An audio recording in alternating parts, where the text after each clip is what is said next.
together? Do this together? Yeah.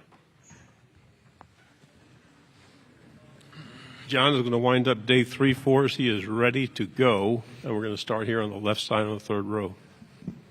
Hey, John, good to see you again. AP Stedham of AP as we see it. John, I know how you fit into the offense, but Jaden not. When you looked at his stats and his abilities, how will he complement you? Yeah, he's pretty good. He's super dynamic. Catch the ball, run the ball, blocking, and everything that comes with playing running back, he's pretty good at it. Him and all the running backs are super good and real promising so far. Left side, second row. Christy Ford with USA Today. I was going to ask you, what do you feel like you bring to the table just from a tangibles and intangibles perspective as a quarterback? And your teammates have had a lot of comments about how you have the quirky personality. So what do you think plays into that? What do you mean? Like, what'd they say? Said you say a lot of funny things that you always know the right thing to say. Oh, that's all right. I would say, I can bring a little bit to the table. I fit the offense real well, and I'm just trying to get better. I got a lot of people around me that's going to help me a lot. The O-line is going to protect, and I'll make sure of it, and we'll get them right. Make sure they're pointed to the right place, and then the receivers are going to make me look good when I miss a little bit, so it's going to be good. Right side, second row. I'm going to follow up with that a little bit. When your teammates say you're funny, I guess, what comes to mind? They said you were cracking them up on the plane coming in. Oh. What's funny about you, I guess? We were interviewing Coach Venables, actually. It'll probably come out on the OU football Instagram here soon. And I don't know, I've been known to cross some borders that is like gets a little edgy here and there. Like it's like, dang, maybe you shouldn't say that, but I'll say it anyway. And not right now, obviously. But yeah.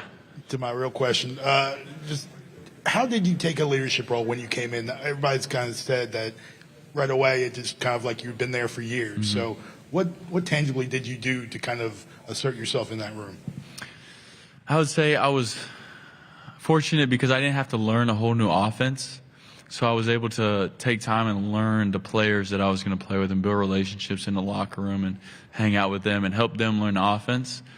Because building relationships is the most important thing to leading. You can't lead people you don't know, and they're not going to trust you if they don't know you. So that was super important to me, and they embraced me. It wasn't all me. They embraced me. They put me in the front of the line. The players put me in the front of the line first day of workouts, and then I just wanted to do it by my work. I didn't want to say a whole lot and be like, oh, I'm the leader, this and that. I didn't try to do that. I just wanted to work as hard as I could and prove to them that I was capable of leading. Second row in the middle. Ryan Chapman, Sirius SI. Oklahoma fans didn't get to see the best of Deion Burks last year because he was so banged up. What have you seen from Deion, and what kind of weapon can he be in Ben Arbuckle's offense? I'm super proud of Deion. He had a rough year last year on and off the field, but he's super promising. He cares a lot about football, and he cares a lot about the Sooners. I'm super happy for him and proud of him, just where he's came and with his body and his mind, and he knows the game of football a lot better this year than he did last year, and super proud of him, and I'm really excited to play with him. Fourth row, and then pass it to your left. I know Oklahoma's not in the SEC special, but I was wondering if you're excited to see it once it comes in August. It's August 5th, right? Yes. Yeah, well, I am, but it's fall camp, so I don't know how much I'll be able to watch, but I am excited that it's coming out. Okay, stay on the fourth row. I was just wondering, what kind of legacy would you like to leave at Oklahoma? I don't think about the word legacy a whole lot. I would like to say I'd like to win a lot of games and do it by playing as hard as I can, and I'll let the legacy happen however it should. You win, good things happen. So I just want to win a lot of games. Left side, second row. John, what do you feel like a quarterback in the modern era on the field outside of leadership is supposed to be, and how do you align with that? What do you mean? Sorry. Just the modern era of quarterbacking in terms of mobility and things of that nature. Oh, I think it's shifted to a more athletic style of play, and they say there's 2 plays in each play. If the first play don't work, you got to be able to make a second play and react, and that's super important. And it adds a whole another layer to the defense, and it makes it a lot of fun for me and the rest of the offense. It's super frustrating for Coach Venables in practice too. No, I'm just kidding. But it's fun. I'm blessed to have that ability. On the second row, and then we'll pass it across. John, speaking of defenses and Brent Venables, has it been like going up against one of the best defenses in the SEC in practice over the last few months? It's been challenging, but it's made me a lot better.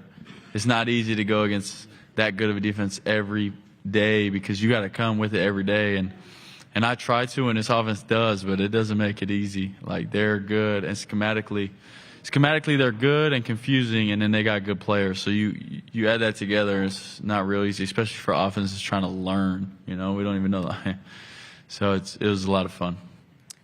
John Williams, Sooners Wire, USA Today Sports. You've got a lot of new faces at wide receiver.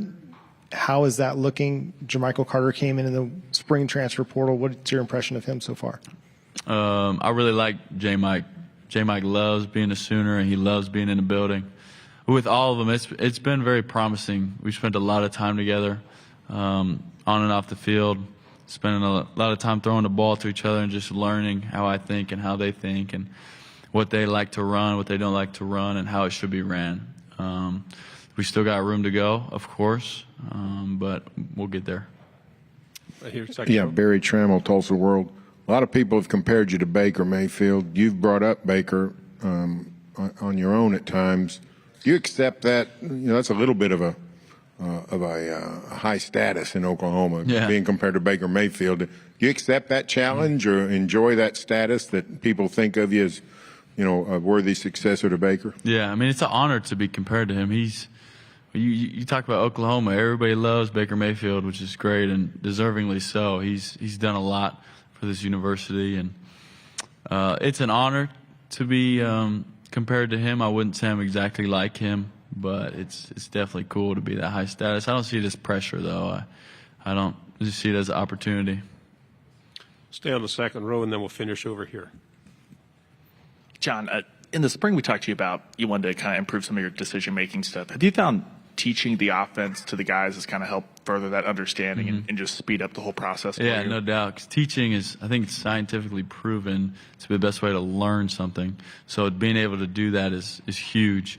And because, pre-snap you can think about what you should do, where you should go. But once the play starts, it has to be instincts. So to be able to know those instincts and have them wired into my brain is huge.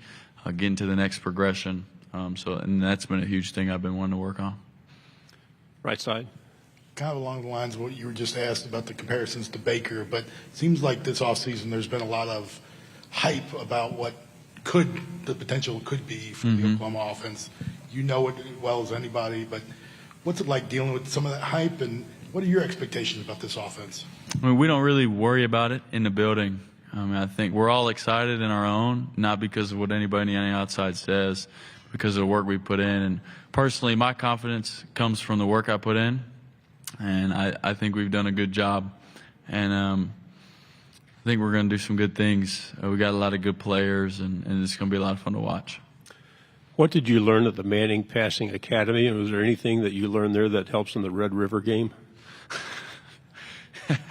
I actually learned a lot. It was a great opportunity. We got to sit in. The best thing about the whole camp, other than having fun with the kids and building relationships, was about an hour to hour 15 minutes we got to spend in a room with Peyton and Eli and John Gruden and the Rams GM talking about they just given us gold as young quarterbacks, and there's nothing you can replace, like put in place for that. And